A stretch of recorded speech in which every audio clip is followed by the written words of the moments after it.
site here today.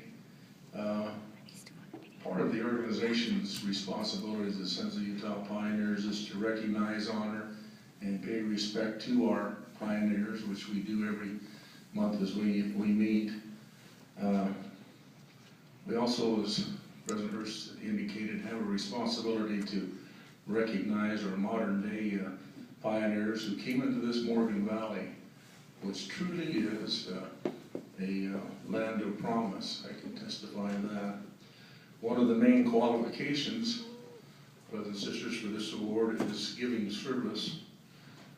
And for we truly adhere to the prophetic statement, when one is in the service of his fellow being, he's only in the service of his God.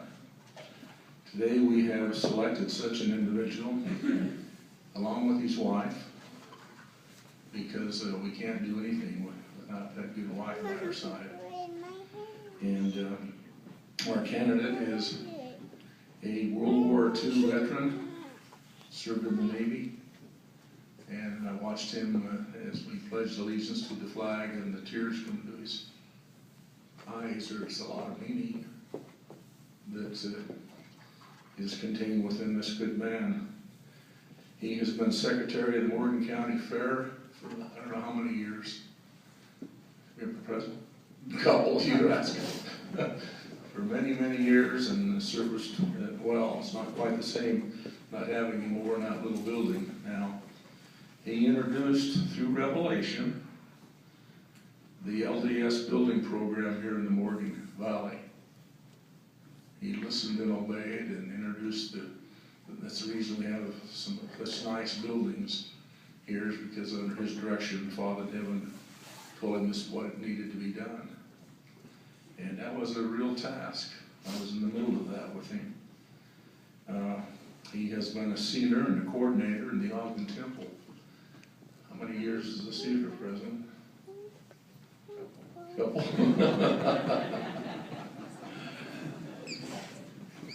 And perhaps the most overwhelming assignment that a man will ever have in this immortality is to have patriarch. And President Little has given, I know, over 1,300 blessings so far.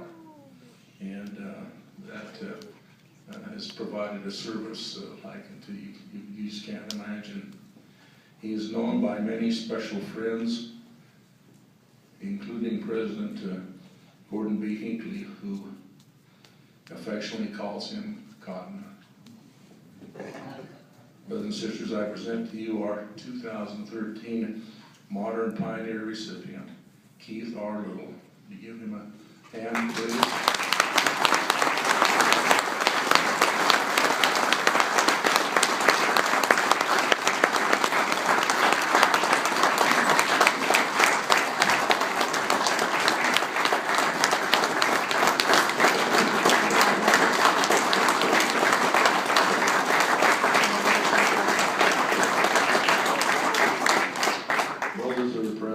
Sing a song or talk?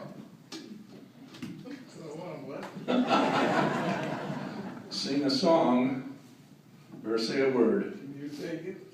Can I take it? You and I are both in the same choir. J.L. Terry refused to have us.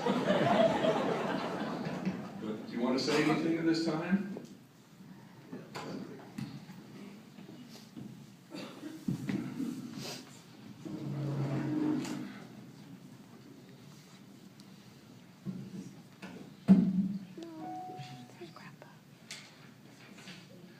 What do you say at a time like this? I've never been in this kind of a position before.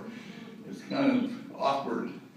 Because you know, I couldn't help but think this morning, if we rode down here, what the pioneers must have thought of when they drove into this beautiful valley. Guys, feel free to go over there and get it. Saw the lush foliage, good water, everything we needed. And then what they've done with it from that time to this, make it where we are today. Here we are in sub-zero weather outside. We walk into a warm building. Those stalwart pioneers didn't have that. They didn't have a warm building to walk into. They didn't have a building, most of them. But you know, that modern day spirit is still here. I've got to tell you one story that shows that it is.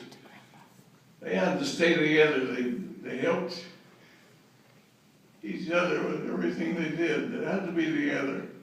When I built my home, we hauled the gravel off the riverbed, piled it out in front, went and borrowed a mixer. But you know, when you started that mixer, you didn't call anybody. When the mixer started, here they come with wheelbarrows and shovels. Nobody asked for any pay. I remember one day, I was in the mutual organization, and it's Stake MIA, and I was supposed to speak in a ward conference in North Morgan. It was raining. My roof was uncovered. It was raining. And I called Frank Smith, the president. I told him, Frank, I can't do this. He said, if you'll come do this, we'll take care of that. I remember standing in that pulpit that morning, and the thunder was just going full blast. I thought, I'm really being tested.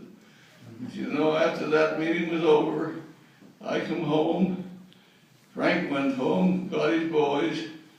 In a couple of hours, they had my roof covered with canvas. That isn't half the story. The next morning, I had 70 bundles of wood shingles on the driveway. When I come home and worked that night, I'll bet there was 6 men sitting on top of my roof, waiting for me to come home. He'd shingled my house. And some of those brothers were old men. I don't know how they got up there. But that's the kind of people we have here. So if I could say one thing, I'd just say, you'd understand how really I appreciate this. Thank you from the bottom of my heart. I love this country.